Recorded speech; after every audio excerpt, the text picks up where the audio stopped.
1인1체 애청자 여러분 안녕하십니까? 내숲길 동네변호사 김신호 변호사 인사드립니다. 오늘은 여러분들이 관심이 많으신 재개발과 관련돼서 말씀을 드리도록 하겠습니다. 재개발에 관련돼서 제일 문제가 많이 되는 것이 현금 청산을 받는 사람들이겠죠. 일단 그 현금 청산 받는 사람들은 가능하면 많은 보상을 받기를 원하겠지만 조합에서는 그렇지 않기 때문에 분쟁이 발생하게 되는 중입니다. 재개발이 시작되면은 일단은 조합에서는 추진위를 구성해서 조합을 만들어 가게 될 것이고요. 그 지역에 대해서 또한 재개발 자체를 반대하는 분들이 있겠죠. 이런 분들은 비대위를 구성해서 반대에 들어가게 되는 거죠. 그랬을 때 대부분의 비대위에 참여했던 분들은 조합원으로 분양권 신청을 하지 않고 결국은 현금 청산을 받게 됩니다. 그랬을 때 현금 청산을 할 때 여러 가지 문제점이 발생을 하는데요.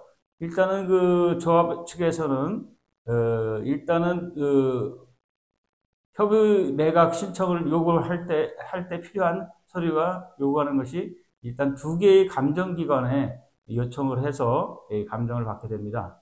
예를 들어서 A라는 감정기관에서 어느 하나의 빌라의 부동산을 감정을 했는데 3억 1천만 원, 3억 100에 감정을 했다. 그런데 B라는 감정기관에서 2억 9,900원에 감정을 했다. 이러면은 두 개를 합해서 2분의 1을 나눈 금액이 결국은 매각 금액이 되는 것입니다. 그래서 그런 경우에는 합하면은 6억이 돼서 2분의 1로 나누면 3억이 되겠죠. 이 경우에 3억으로 매수 신청을 하게 되는 것입니다. 그러면 현금 청산자는 3억이라는 그 금액을 받아보고서 만족하지 않는 경우도 있겠죠. 그랬을 때는 이것에 대해서 이의를 제기하고 결국 협의 매각이 성사가 되지 않겠죠. 그랬을 때는 조합에서는 매수 신청을 법원을 통해서 하게 되겠죠. 그렇게 되면은 현금 청산자는 일단 3억에 그 매수하겠다는 청구가 들어왔을 때 해야 될 것이 뭐가 있겠습니까? 일단 조합 측에서 한 감정이 잘못됐다는 것을 밝혀야 되겠죠. 그래서 여러 가지 상대방의 아파트 조합 측에 그 감정서를 정보계를 요청해서 그 감정서가 잘못된 부분을 하나하나 꼼꼼히 따져봐야 되겠죠. 그래서 법원에서 다시 재감정을 신청하게 되는 겁니다. 현금 청산자가. 그러면 꼼꼼히 따져봤더니 표준지가 잘못되든가 지목을 잘못 판단을 했다든가 여러 가지 잘못된 점이 발견될 수가 있습니다. 그런 것을 지적을 해서 새로운 감정을 법원에서 하게 되면은 결국 3억으로 감정이 되었던 기존의 감정이 뭐 3억 3천이 되든가 3억 5천이 되는 경우도 있고 아주 심한 경우에는 어떤 경우가 있냐면요. 도로를 평가하는 경우에 사실상의 도로로 평가하는 경우가 있더라고요. 사실상의 도로로 평가할 경우에는 도로법에 의한 형성된 도로보다는 3분의 1 가격으로 평가를 하게 된단 말이죠.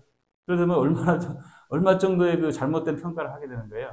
만약에 1억으로 평가했는데 이게 사실상의 도로로 평가했기 때문에 1억이었는데 나중에 그 도로에 대해서 여러 가지 판단을 해본 결과 예를 들어서 그 도로가 사실상의 사도로 형성이 되어 있지만은 이미 이 과거에 그 도로 부분에 대해서 도시계획에 의해서 도로로 지정이 되어 있거나 아니면은 그런 것을 모르고서 사실상의 도로로 판단할 경우도 있고 그 도로 자체가 이미 도로법에 의해서 형성된 도로임에도 불구하고 감정기관이 잘못 사고를 일으켜서 사실상의 사도로 평가를 해서 하는 경우가 있습니다. 그러면 보통 3분의 1 평가밖에 못 받기 때문에 그런 경우는 3배의 가격 차이가 나는 것입니다. 그래서 그런 경우에는 1억으로 평가했지만 3억의 현금 청산을 받을 수가 있는 것이겠죠. 이런 것처럼 아주 금액이 큰 차이가 있는 경우도 있기 때문에 여러분들이 그 감정서를 꼼꼼히 따져보면은 여러분들이 이득이 많이 되는 경우가 있기 때문에 그 감정을 그 법원을 통해서 하는 경우에 제가 다뤘던 사건들 대부분이 거의 뭐 적어도 2, 3천 정도는 상향 조정이 됐거나 심한 경우에 아까처럼 3배 정도까지 현금 청산 금액이 좀 상승된 경우도 있었습니다. 이 경우에는 어차피 그 비대위에 참여를 하면서 현금 청산자로 조합원의 분양 신청을 안 해, 조합의 분양 신청을 안 해서 현금 청산자들이 이제 행해지는 법적인 절차였고요. 그렇지 않고 혹시 또 그 분양 신청을 했는데도 그 분양 신청자에 대한 부동산의 가치 평가가 잘못된 경우도 있을 수가 있겠죠. 그런 경우에도 시정을 해야 되지 않겠습니까? 그럴 경우에는 그 분양권자가 조합을 상대로 해서 관리처분 계획에 대한 취소 소송을 법원에다 제기를 하는 겁니다. 그러니까 만약에 아까처럼 사도인 실상의 사도로 평가를 당하는 경우가 있을 수가 있겠죠. 분양을 신청했는데 그랬을 때는 그거에 의해서 관리처분 계획을 했기 때문에 그것이 잘못됐다라는 취지로 해서 그 분양 신청권자가 법원에다가 관리처분 계획 취소 소송을 내게 되면은 법원에서 이제 판단하게 되겠죠. 법원에서 이거는 원래는 도로법에 형성된 도로임에도 불구하고 조합에서 잘못된 그 착오로 인한 감정을 통해서 사실상의 사도를 했기 때문에 이런 시정이 돼야 된다라는 판단을 하게 되면은 원고 승소를 해서 관리처분 계획이 취소가 되겠죠. 그렇게 되면 결국은 아까 1억의 평가를 받았던 도로가 도로법에 의한 도로이기 때문에 3배, 3억의 그 평가를 받게 되겠죠. 그러면 그만큼 그 분양을 신청한 분양 신청권자는 조합에 대한 분담금을 내는 그 금액이 그만큼 상승된 만큼 줄어들겠죠.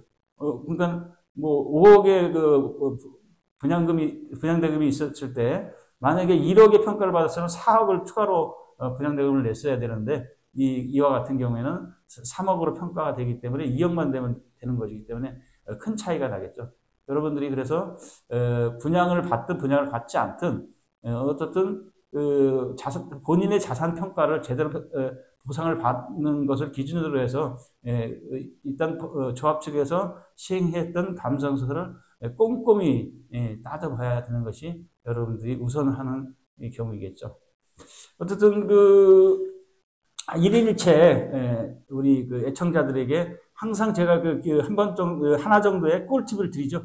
오늘도 마찬가지로 오늘 시청해 주시는 우리 1인1책 시청자들을 위해서 꿀팁을 하나 드리겠습니다. 보통 재개발과 재건축으로 이렇게 구분이 되는데요.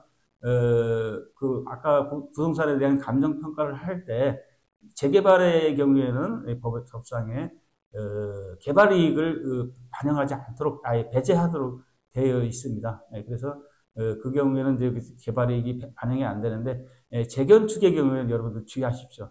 감정서에 보면은 개발이익이 반영이 안 돼서 큰 불이익을 보는 경우가 있습니다. 재건축의 경우에는 법상으로 개발이익이 포함돼도 됐기 때문에 예를 들어서 우리가 재건축 지역에 빌라를 갖고 있다고 하면은 어느 정도 재건축이 시작이 되면은 개발 이익으로 인해서 빌라 가격이 상당히 뛰게 되겠죠.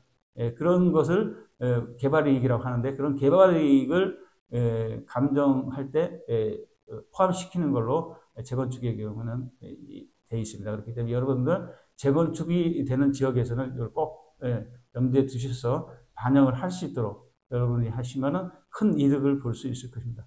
여러분들 오늘도 반가웠습니다. 다음에 만날 때까지 우리 1인1체 애청자 여러분 다시 만나기를 기대하겠습니다. 감사합니다.